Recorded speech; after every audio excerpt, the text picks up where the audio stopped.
জানো, আজ আমাদের একটা বিয়ে বাড়ি আছে, তাই আমি রেডি হয়ে দেখছি কেমন লাগছে। দুপুরের বিয়ে বাড়ি তো, মানে বউ ভাত, তাই খুব একটা সাজলাম না। আমি আর ও একসাথে যাব। আমার শাশুড়ি আগেই পৌঁছে গেছে, আর রাস্তা দিয়ে আর একজন আমাদের সঙ্গে যাবে। আর বিয়ে বাড়িতে যাওয়ার কথা ছিল 12টার সময়, কিন্তু আমরা যাচ্ছি 2টোর সময়। এতটাই খিদে পেয়েছে যে গিয়ে আর কিছুই খাইনি।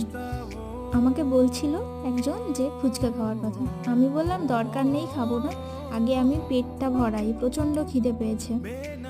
মানুষ বিয়ে বাড়িতে গিয়ে কী করে, আগে বউকে দেখে, কিন্তু আমি খেতে বসে গেছি। এই টেবিলটা পেতে আধ ঘন্টা আগে তাকে বুকিং করতে হয়েছে। মাই বুকিং করেছিল, আর যারা খেতে বসেছিল তারা হাসছিল। আমি, ও আর মা আর একটা দিদা আমাদের সঙ্গে যোগ হয়েছিল। আর লাস্টের দিকে ভিডিও করতেই পারলাম না, ফোনে চার্জ ছিল না।